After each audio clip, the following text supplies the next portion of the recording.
Aleluia. Glória a Deus. Aleluia. Aleluia. E o pastor fundador da Jocum, ele está com 85 anos. Ele ministrou para nós lá. E eu fiquei a pensar, aonde está tanto entusiasmo, se já mais de 6 milhões de jovens passaram pela Jocum. Foram treinados pela Jocum, que ele fundou. E ele ainda é um homem apaixonado. Eu disse, Deus, eu quero a paixão desse homem até morrer. E eu recebi essa unção. Num dado momento, eu fui levar água para Isabel, para a Júlia. Nós estávamos um pouco mais afastados, elas estavam mais perto do púlpito. E quando eu esperei e parava ali, um jovem veio, ele me olhou e como uma flecha, ele veio até mim, colocou as mãos sobre mim e disse, hoje, eu, seu Deus, não duvide, porque não sou Deus que minta. Hoje eu coloco uma fé na tua vida como de uma criança. Vocês não entenderam ainda? Uma fé como uma criança. Sabe o que é fé como uma criança? Tudo que uma criança vê ou não vê, ela crê. Você não entendeu ainda? Tudo que uma criança vê e não vê, ela crê. E eu quero, em nome de Jesus, transferir essa fé sobre esta igreja. Que nós sejamos uma igreja de uma fé infantil. Como assim, pastor? Você vai olhar para as pessoas assim e Deus vai falar, ore por ela. Ore por ela. E Deus vai dar detalhes para você. Porque a vida dela está assim, está assada, ela está enferma, com esta enfermidade ou aquela. E como uma criança você vai orar. A criança não duvida. Se nós chamarmos uma criança e falarmos para ela, olha, ore por essa enfermidade. Eu já fiz isso com meus netos. Ora pelo vovô. O vovô está passando mal. Eles não ficam apreensivos. Nossa, será que vai dar certo? Será que vai dar errado? A fé da criança é uma fé que acredita, compreendeu? Por quê? Porque se você estiver aqui embaixo e chamar teu filho, eu vi agora a Noemi aqui. A Helena veio, a Heloísa veio correndo aqui e ela caiu e começou a chorar. A Helena foi em frente e a Noemi veio aqui no cantinho, chamou ela se jogou nos braços da mãe, não foi? Assim deve ser a minha e a tua fé. Você não entendeu ainda? Você precisa se jogar nos braços do Pai. Nós temos que nos entregar para Ele. Senão nós não vamos viver e não vamos ver o avivamento. A minha oração é que a nossa igreja ela se inflame. Nós precisamos ser cristãos inflamados. E eu quero aqui dar aqui algumas informações, falar algo que o Senhor falou comigo hoje de manhã sobre esse tema. Eu estava lá. Quem aqui já na caminhada de fé ou não, mas já foi convidado para um evento e por motivos dos mais diversos, por força maior, você não pôde estar nele. E quando você soube o que aconteceu nele, você se arrependeu de não ter ido. Quem já passou por essa experiência? Eu não sei se eu fui claro, mas eu vou repetir aqui, tentar deixar mais claro, mais lúcido para você. Quem já foi convidado para um evento, ou para uma festa, você foi convidado para algo, e por motivo dos mais diversos, você não pôde ir, você não foi, e depois você fica sabendo que foi uma coisa tremenda, foi uma festa muito legal, foi um evento surreal, e que você se arrependeu de não ter ido. Quantos aqui já passaram por uma experiência dessa? Eu acredito que a maioria, né? Aqueles que entenderam, dê um aceno, aquele que entendeu isso, puxa, eu queria ter ido, é verdade, quando a pessoa é terrível, quando a gente não pode ir, parece que o evento foi melhor, compreendeu? Ainda, porque nós não fomos. E a pessoa contando, a gente fica aí mensurando e a gente acredita assim, às vezes não foi tão bom quanto, mas por conta de nós não termos ido, a impressão que fica é que ele foi melhor do que as pessoas estão contando. Quantos estão entendendo o que eu estou dizendo? Eu quero dizer que na vida cristã não é diferente. Nós precisamos parar com a impessoalidade. Nós temos vivido um cristianismo, eu ouvi essa semana o Subirá falando sobre isso e achei tremendo. Por quê? Porque nós temos vivido um cristianismo impessoal. Nós temos que tornar o cristianismo pessoal. É o meu e o teu Deus, é o meu e o teu Jesus, é o meu e o teu Espírito Santo. Nós temos que tornar a vida cristã pessoal. Os relacionamentos com Deus, pessoal, intimidade.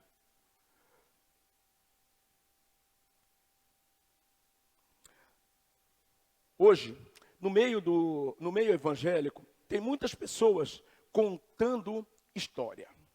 Nós não paramos, olha, aonde você vai, tem pessoas contando a história de um, contando a história do outro. Porém, eu quero, a partir de hoje, te encorajar a estar presente aonde Jesus está. Eu quero que você hoje comece realmente a se esforçar para estar presente aonde Jesus está. Quem já ouviu falar de cura de cego? Quem já ouviu falar aqui de cura de cego?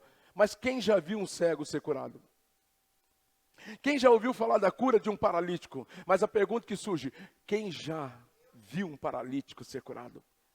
Mas muito mais do que isso, hoje de manhã, eu quero encorajar você, além de ouvir falar, de ver acontecer, Deus quer levantar eu e você para ser a história e fazer a história. Você não entendeu ainda? Deus quer nos levantar para fazer e ter uma história com Ele. Quem está presente onde Jesus está, não conta somente a história, mas faz história. Diga, mas faz história. Quem está presente aonde Jesus está, faz história. Por isso que é importante que eu e você lá. Eu estava lá. Quantos estão no culto aqui hoje de manhã? Você está aqui? Você viu o testemunho da garotinha com câncer, desenganada. Olha aqui, ó, recuperada, curada. Pessoas na rede social estão vendo só a distância. Você pode terminar o culto, abraçar ela, você pode beijá-la, olha que diferença. E se tiver alguém que contar uma história um dia e filmar, olhar a filmagem aqui, olha quem estava lá, olha quem estava lá, olha quem estava lá. Como é importante nós deixarmos, compreendeu, de ser cristãos virtuais. Nada contra se você não pode estar aqui, mas se você pode estar na igreja, você é a igreja. Nós precisamos começar a ter uma vida cristã mais, entendeu, de fazer história do que ouvir história. Nós ouvimos ontem isso. Alguns anos vão se passar. E alguém vai dizer, olha, o primeiro descende no Brasil foi em 3 estádios, com mais de 120 mil pessoas. Eu, pastor Isabel, Lucas, Natália, Murilo, nós vamos dizer, eu estava lá. São mais de 12 horas, como eu falei, em pé. Faltou água, chegou um momento que nós saímos procurando água. Não tinha água, de tanta sede e tanto que nós precisávamos ser hidratados, porque o calor era intenso. Mas nós não abrimos mão de estar ali. Alguns, quem sabe, vão ser convidados para esse 12 dias de avivamento, 12 horas de um avivamento. Para outras atividades, são cansativas, são exaustivas, são. Mas você precisa estar lá. Diga para as pessoas que estão à tua volta, você precisa estar. Você tem que estar presente. Deus conta com você. Quem está presente onde Jesus está, não conta somente história, mas faz história. Você não entendeu ainda, mas faz história, mas vive a história, mas faz parte da história. E ainda pode se tornar parte da história e pode se tornar a história. Nós temos que entender isto. Nós não podemos ficar vivendo do testemunho das pessoas. Nós não podemos ter um cristianismo. Olha, você viu o que fulano falou, você viu o que ciclano, você viu que Deus operou na vida dele, você viu o que aconteceu lá. Eu quero dizer que Deus quer fazer isto também acontecer na tua vida. Nós temos que estar, nós precisamos estar aonde Jesus está. Para que nós possamos dizer, eu estava lá. Para dar aqui um embasamento bíblico, Lucas capítulo de número 7, versículo 11 e a partir, nós vamos ver aqui o que Jesus chamou os apóstolos, ele nomeou. E eu quero dizer que essa lista ela não para aqui. Você não entendeu ainda? Essa lista não para aqui. Olha o que diz aqui o texto bíblico. Logo depois, Jesus foi à cidade chamada Naim. Diga, Naim. Campinas, Hortolândia, Sumaré, Montemor, Piracicaba, Valinhos, Vinhedo, Jundiaí, não importa onde você estiver, o Espírito Santo, o Senhor está aí falando com você, Ele está chamando você, Ele está aí. E com Ele iam os seus discípulos e uma grande multidão. ao se aproximar da porta da cidade, estava... não é esse texto, me perdoe, gente. Vamos lá, Marcos capítulo 3, versículo 13. Vamos lá, Marcos capítulo 3 e versículo 13. Encontraram? Amém? Colocaram aí? Pô, gente, nem para vocês me dar um toque aí da mídia, hein? Me traíram, hein? Vamos lá. Marcos capítulo de número 3, versículo 13. Jesus subiu a um monte e chamou a si aqueles que ele quis, os quais vieram para junto dele. Jesus escolheu aquele... Você não entendeu ainda. Jesus escolheu aqueles que ele... Você não entendeu ainda. Jesus escolheu aquele que ele... Você não entendeu ainda. Jesus chamou aqueles... Aonde está outro? Quem é que Jesus quer aqui nesta manhã? Quem é que Jesus chamou aqui? Jesus chamou aquele que ele quis. Ele quer você. Ele quer você. Ele quer você. Ele chamou você. Jesus chamou aqueles que ele quis, os quais vieram para junto dele. Escolheu 12, diga, escolheu 12, 13, 14, 15, 16, 17, 18, 19, 20, uma multidão. E aí ele vai seguindo aqui, designando-os como apóstolos. Você não entendeu ainda? Coloca a mão no ombro da pessoa e diga apóstolo. Apóstolo. Se for uma mulher apóstola, olha lá, para que estivessem com ele, os ensinasse a pregar. O Senhor quer te ensinar a pregar. Amém? Estivessem autoridade para, tivessem autoridade para, diga, para expulsar demônios. Eu fiquei sabendo que no Tadel nós tivemos demônios sendo expulsos aqui. Uau! Eu fiquei muito feliz. Há tempos eu estou orando a Deus, falei, Deus, eu sou de uma época que na igreja demônio, entendeu, entrava para sair. Ele não entrava para ficar e sair, não. Demônio entrava na igreja para sair. Diga para a pessoa que está ao teu lado, se prepara, porque vai começar a sair demônio. Ei, diga para as pessoas que estão à tua volta, vai começar a sair demônios. Vai começar a sair demônios. Vai começar a sair demônios. Porque no nome de Jesus há poder. No nome de Jesus há poder. Pode dar mais um clique aí. Até o 19 nós vamos. Estes são os 12 que ele escolheu. Diga Simão, a quem deu o nome de Pedro. Tiago, diga Tiago, filho de Zebedeu. E João, diga João, seu irmão, aos quais deu o nome de Boanerges, que significa filhos do trovão. Eu quero dizer uma coisa aqui. Deus está levantando filhos do trovão aqui. Deus está levantando aqui filhos e filhas do trovão. Gente, quando está trovoando, escuta-se em todo lugar, sim ou não? Quem já ouviu trovão aqui? Quem já viu trovão, até mesmo quando não tem nuvens para tal, você escuta um trovão. Sabe por quê? Porque Deus quer levantar pessoas aqui como um trovão. Coisas que Deus vai começar a fazer através da tua vida, que vai ressoar em muitos lugares. Coisas que vão acontecer aqui nesse santuário, vão acontecer na tua célula, vai acontecer na tua casa, na tua família, no teu trabalho, aonde você estiver. E vai ecoar sobre Campinas e região. Mateus, diga Tomé, diga Tiago, filho de Alfeu, diga Tadeu, Simão, o Zelote e Judas Iscariote que o traiu. Ele escolheu, Jesus quis você, Jesus quis você, Jesus escolheu você. E eu não creio, eu não vou cessar de dizer que ele errou o bote. Jesus fez uma péssima opção, Jesus escolheu a pessoa errada. Tem alguém aqui que é a pessoa errada? Olha, Jesus não devia me escolher não. Levanta sua mão, quero conhecer você. Com certeza não. Agora, Jesus não te escolheu para fazer parte de uma estatística.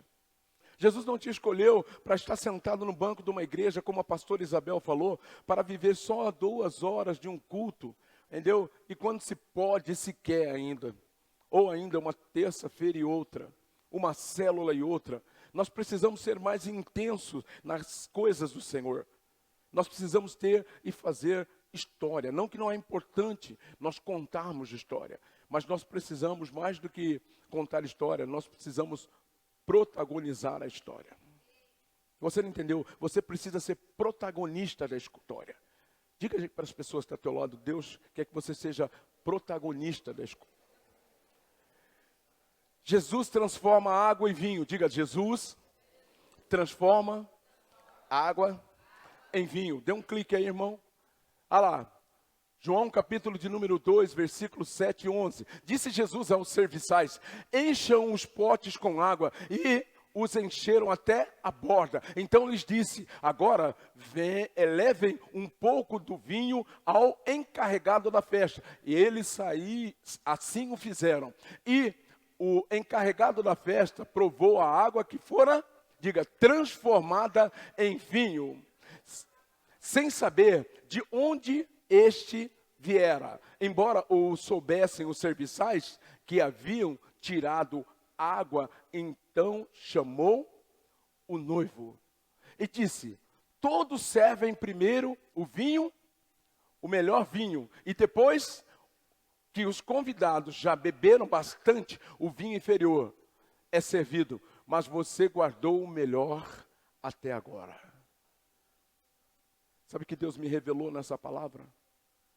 Que o melhor vinho Deus está para derramar, Deus está derramando sobre essa igreja. Você não entendeu ainda? O melhor vinho está sendo derramado hoje sobre a igreja, sobre a minha e a tua vida. Quantos creem nisso? Aplauda o Senhor. O melhor vinho, o melhor vinho, o melhor da tua vida cristã ainda está por vir. O melhor da tua vida cristã, o melhor da tua família, o melhor do teu relacionamento com Deus ainda está por vir. Este sinal miraculoso em Caná da Galileia foi o primeiro que Jesus realizou.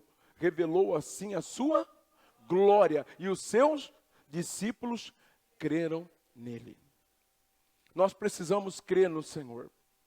Nós vamos começar aqui um mover do Espírito nunca vivido por nenhum de nós. Você não entendeu ainda? Deus quer que nós vivamos um mover do Espírito que nós nunca vivemos. Deus tem um vinho novo para a tua vida. Deus tem um vinho novo para a minha e a tua vida. Jesus transforma a água em vinho. Dá mais um clique bem rapidinho aí, irmão. Segunda coisa, Jesus alimenta a multidão. Diga, Jesus alimenta a multidão. Jesus alimenta a multidão. Quantos creem nisso? Sabe o que eu quero dizer? Você também pode alimentar a multidão. O Senhor quer que eu e você. Quantos estão aqui? Jesus também quer que você alimente a multidão. Eu estava lá. Quantos estão aqui? Jesus vai usar você para alimentar a multidão. Ouvindo o que havia ocorrido, Jesus retirou-se de barco em particular para um lugar deserto. As multidões, ao ouvirem falar disso, saíram das cidades e seguiram a pé.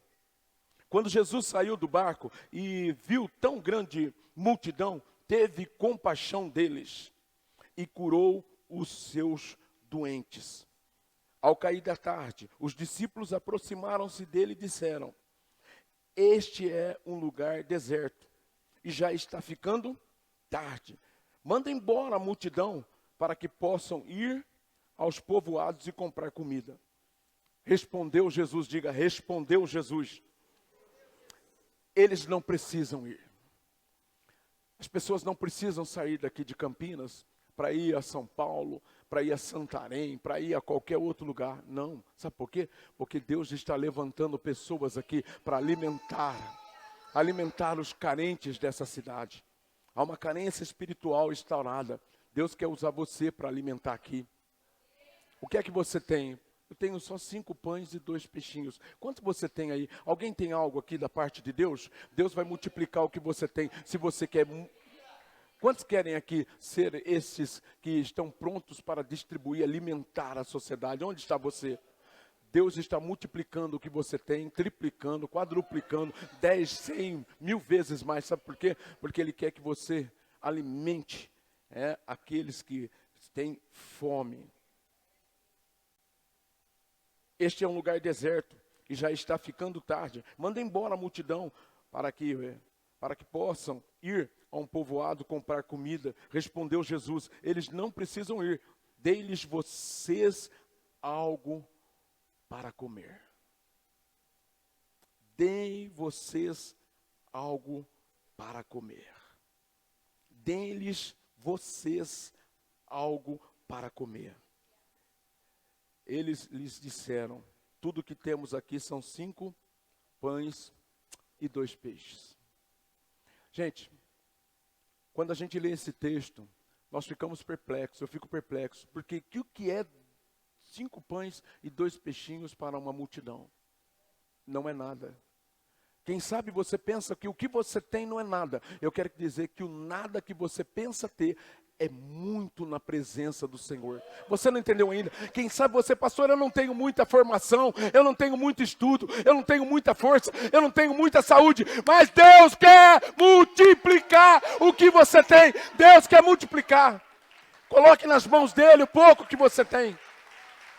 São 5 pães, 2 peixinhos, é muita gente, mas Jesus está multiplicando. Jesus quer multiplicar esses pães.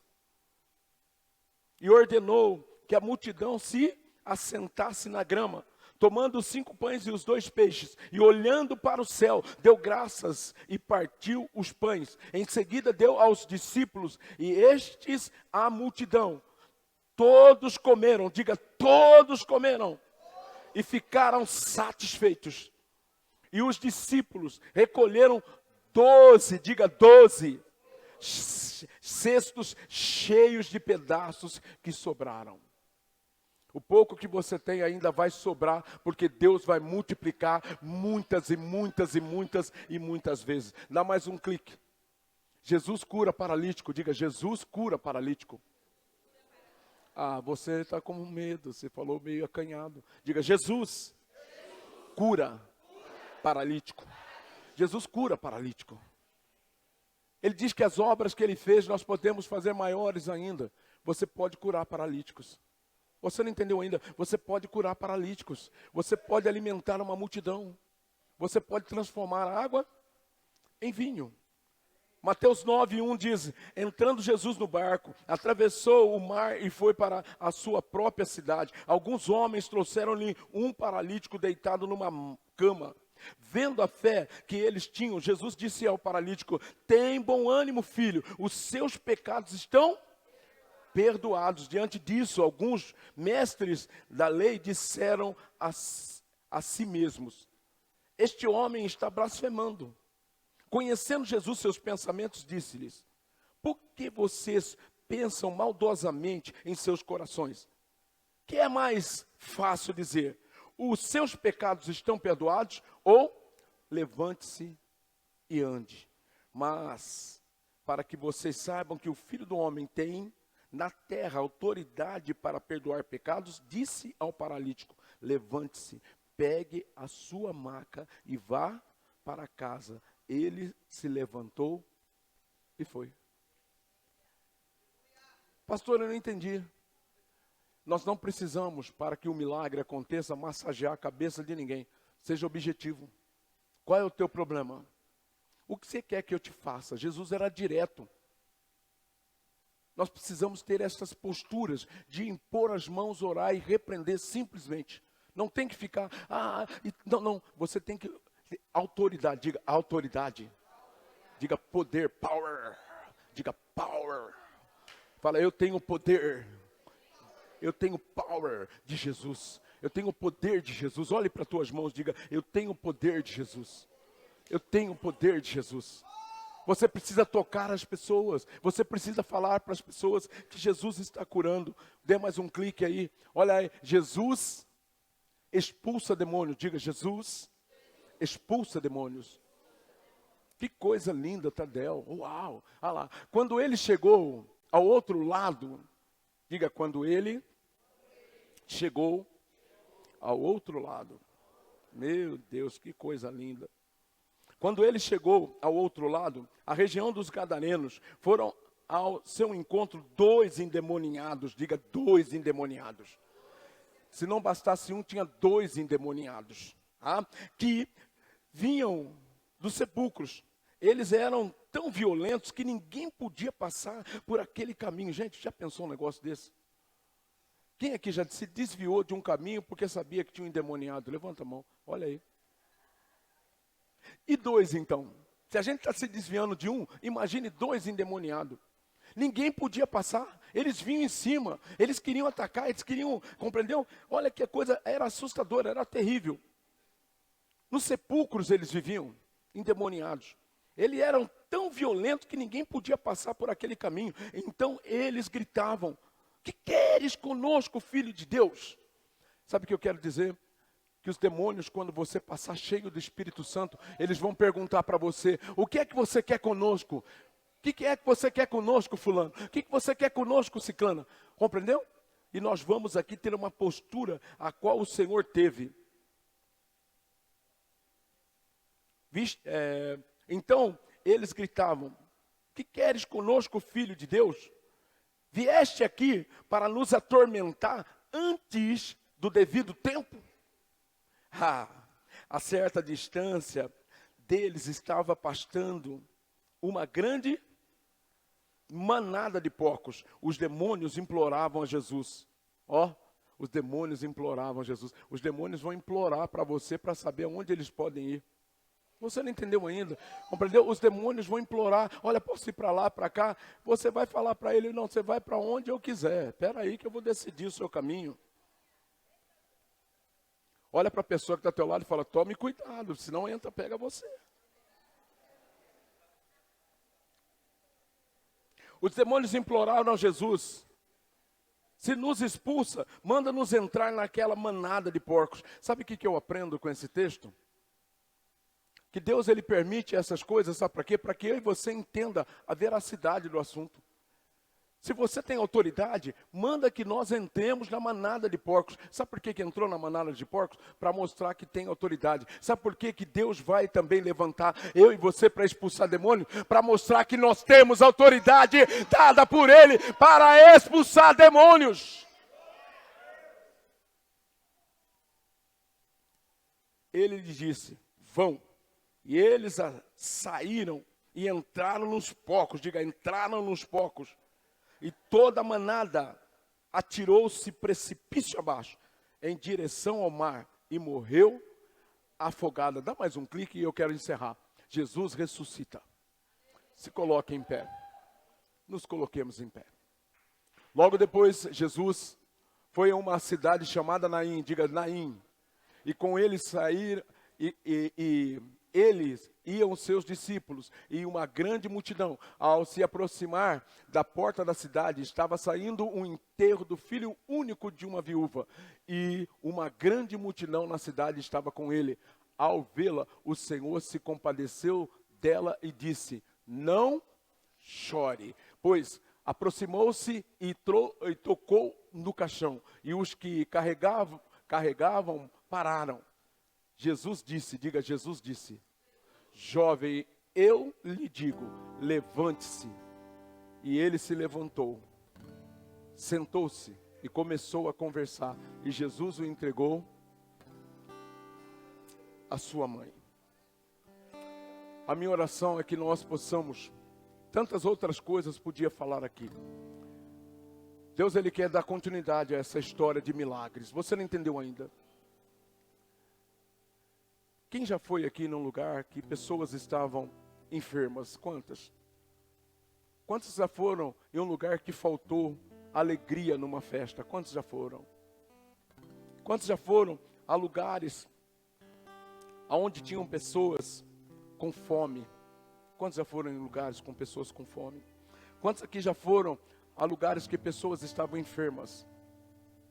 Quantos aqui já foram a lugares onde havia muitas pessoas endemoniadas? A palavra endemoniada é porque a pessoa tem ninho de demônios. Por isso que é endemoninhada. Ninhadas de demônios. Quem já foi aqui onde tinha pessoas mortas? Quem já foi?